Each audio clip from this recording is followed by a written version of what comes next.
संसद में इकरा हसन ने अपनी कौन सी मांग रखी। इकरा हसन को तो अब सभी जानते हैं, वो अपने जाबाज अंदाज के लिए जानी जाती हैं। बिल्कुल बेझिझक अपनी सारी बातें बोलती हैं, पक्ष विपक्ष के लिए बहुत कुछ कहती हैं। तो क्या कुछ कह रही हैं। 26 पर अपनी बात रखने के लिए खड़ी हूँ। भारत के संविधान के आर्टिकल 38 भारत को एक वेलफेयर स्टेट के तौर पर पेश करता है और सरकार की जिम्मेदारी है कि बजट और उससे जुड़ी वेलफेयर स्कीम्स के जरिए इन आर्टिकल्स को हकीकत में लाया जाए। इसलिए यूनियन बजट सिर्फ एक आंकड़ों की किताब नहीं, बल्कि सरकार की प्राथमिकता और वेलफेयर स्टेट के संविधान से जुड़ी वफादारी का आईना है। सरकार की जिम्मेदारी है कि इकोनॉमिक पॉलिसीज, जिनमें बजट भी शामिल है, ऐसी बनाए जाए जो गैर बराबरी को कम कर सके और सबसे ज्यादा गरीब वर्ग को सहारा दे।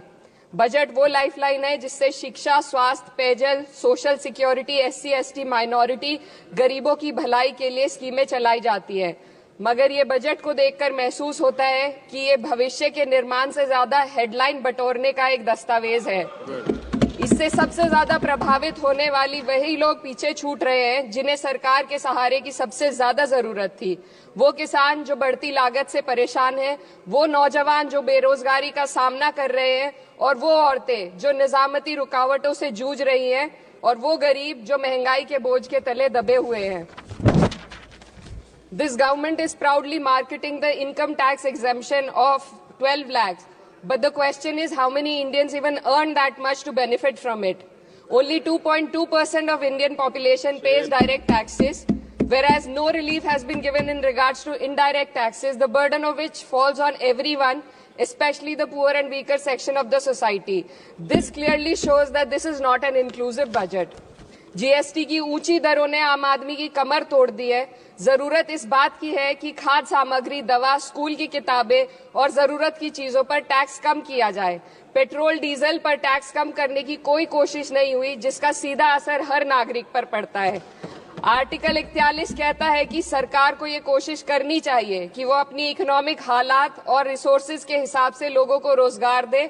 इस बजट ने बेरोजगारी दूर करने की दिशा में कोई ठोस उपाय नहीं दिया है। नई नौकरियों की बात तो छोड़िए, जो पहले से थी वो भी खत्म होती जा रही हैं। स्किल डेवलपमेंट प्रोग्राम के नाम पर करोड़ों खर्च किए जा रहे हैं, मगर सवाल ये है कि ट्रेनिंग लेने के बाद कितने नौजवानों को असल में नौकरी मिल रही है। सरकार के पास इसका भी कोई आंकड़ा नहीं है। सरकारी विभागों में लाखों पद खाली हैं, मगर भर्ती का कोई प्लान नहीं है। आर्टिकल 45, जिसके द्वारा सरकार की जिम्मेदारी है कि हर बच्चे को 6 साल की उम्र तक फ्री और जरूरी तालीम मिले ताकि उनका बुनियादी तालीमी डेवलपमेंट सही से हो सके, जिसको संसद ने शिक्षा का अधिकार अधिनियम बनाकर और भी मजबूती दी थी, परंतु इसकी जमीनी हालत क्या है वो किसी से छुपी नहीं है। नगरीय क्षेत्रों में सरकारी स्कूलों में शिक्षक न होने की वजह से स्कूल बंद हो रहे हैं तथा दूरस्थ ग्रामीण क्षेत्र के स्कूलों में टीचर ही नहीं पहुंच पा रहे हैं। सरकार कह रही है कि डिजिटल इंडिया और AI से तालीम का इंतजाम होगा, मगर जरा जमीन पर देखिए, उत्तर प्रदेश में सिर्फ 22% सरकारी स्कूलों में कंप्यूटर है। मेरे संसदीय क्षेत्र कैराना में कई सरकारी स्कूल शिक्षक न होने की वजह से बंद हैं और मदरसा एजुकेशन के बजट में 57% की कटौती कर दी गई है। क्या यही सबका साथ सबका विकास है? इसी तर्ज पर अस्पताल हैं जहां पर डॉक्टर नहीं है। आर्टिकल 47 अच्छी सेहत और जिंदगी के स्टैंडर्ड को बेहतर बनाने की आवश्यकता पर जोर देता है। राज्य की जिम्मेदारी है कि लोगों की सेहत और उनके वेलबींग को बेहतर करने के लिए जरूरी कदम उठाए, लेकिन हकीकत यह है कि इस बजट का सिर्फ 2% ही आम जनता तक पहुंच पाता है। शामली जिले में 84 डॉक्टर की पोस्ट स्वीकृत है, मगर सिर्फ 29 डॉक्टर काम कर रहे हैं और गायनोकोलॉजिस्ट मात्र 1 है। दवाइयों की कीमतें बढ़ती जा रही हैं, मगर गरीबों के लिए कोई राहत नहीं है। सरकार ने महिलाओं के लिए बजट बढ़ाने का दावा किया, मगर 81% इसका बजट सिर्फ पोषण योजनाओं में डाला गया है। महिलाओं के रोजगार, उनके इकोनॉमिक इंडिपेंडेंस और सुरक्षा के लिए कोई ठोस योजना नहीं बनाई है।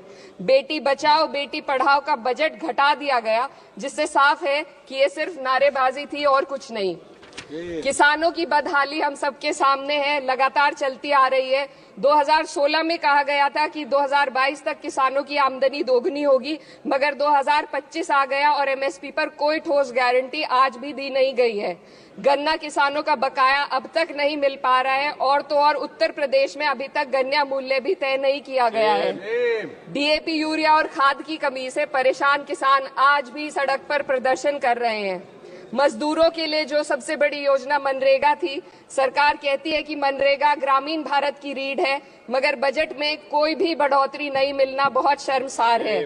औसतन 44 दिन का ही रोजगार मिल रहा है, जबकि स्कीम 100 दिन की गारंटी की होती है।